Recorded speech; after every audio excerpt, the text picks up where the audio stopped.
Howdy, lieutenants and economists. The most volatile, evil, disgusting things on the planet, humans. If you have a video request, you can always go to assholeconsulting.com. Yeah, I am gonna charge you, kids. And that is the importance of not fucking up. You are such an asshole!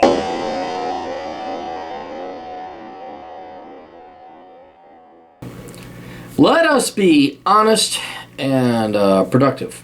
Let us help our fellow man out. My buddy Khan went down to Arizona. Mr. Aaron Quayle, you have very horrible breath. And I've known Khan for 20 years.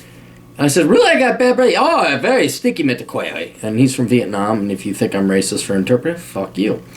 Anyway, so Khan is a very good friend of mine, and I already knew he was a good friend of mine, but he's an even better friend, and the reason why is that he said, I have bad breath. And only a really, truly good friend would say, hey, whoa, dude, like, you are totally fucking up in this regard, and you ought to, like, you know, brush your teeth or something like that. And I did. I just have bad breath because I eat spicy food. But I'm like, oh, God, Jesus, I thought, you know, that's why I always carry a Listerine around with me, and I thank you, Khan, blah, blah, blah, and I appreciate that. However, bad breath is a very, very, very minor thing compared to the egregious and much more costly unconscious sin, unconscious mistake of majoring in the wrong degree. And so what I think we ought to do, because, you know, we want to help out loved ones, fellow friends, fellow family, just loved ones in general. If you have somebody that is going to major in a stupid degree or is currently majoring in a stupid degree, you need to tell them, you know, like, hey, Aaron, you got, oh, Mr. Quayle, you have bad breath. You need to tell them that the degree is worthless.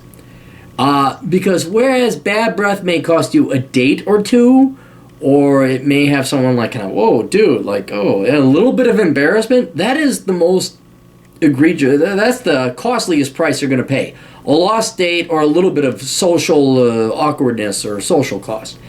You major in the wrong degree, that's going to cost you potentially 20 years of finances, 20 years of crippling debt, 20 years worth of you working to pay off this worthless fucking degree that you basically pissed, and your youth. There's the financial cost, but then there's also the lost time of your youth that you spent pursuing this worthless piece of paper.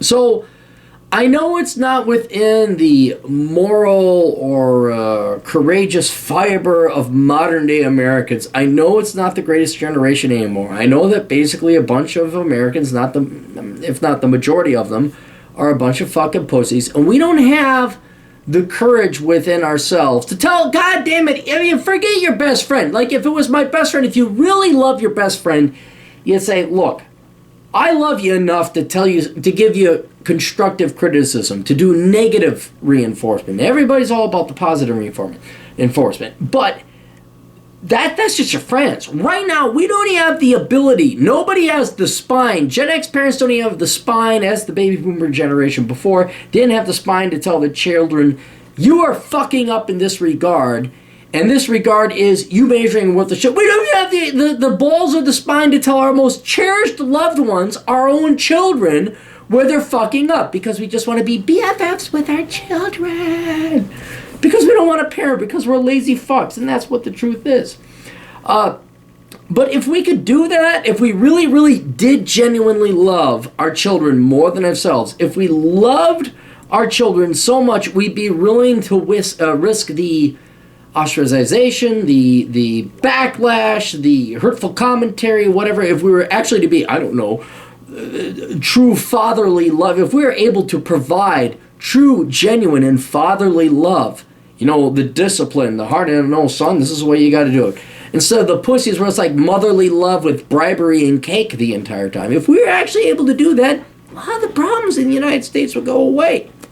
But no, it's all about positive reinforcement and only positive things, always, all the time, 24/7 channel lovey-dovey participation trophies.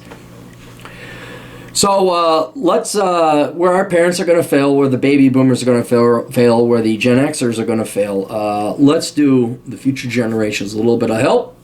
If you're a friend, if you're a colleague, BFFs, you're female, male, doesn't matter. If your buddy, if your pal your BFF is majoring in worthless fucking bullshit, you gotta cut it off at the head and you gotta say, nope, hey dude, you're fucking up your life. And the only reason I'm telling you that is because I care about you.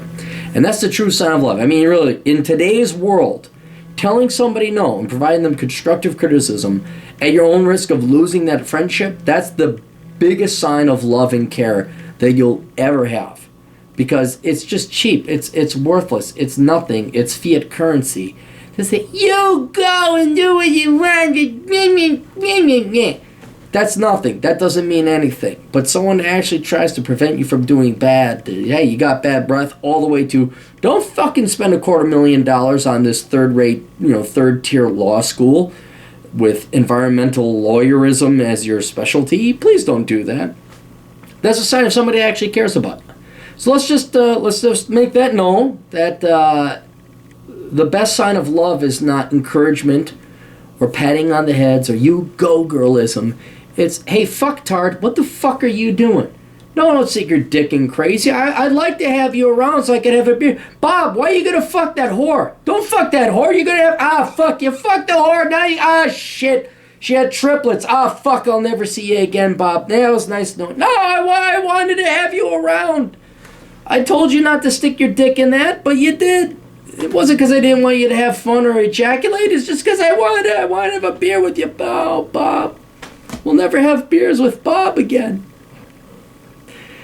That's why. So that's the true sign of love. That's the true sign of a pal, of a good friend, a true best friend that tells you when you're fucking up. So let's cut with the millennial, baby boomer, Gen X, touchy-feely, are all winners bullshit. Let's kick some people. Let's deliver swift kicks in the asses of our best friends with a lovingly angle. I don't know, a lovingly swift kick. I just give, tell people the truth. That's all. Best of luck to all of you. Toodles.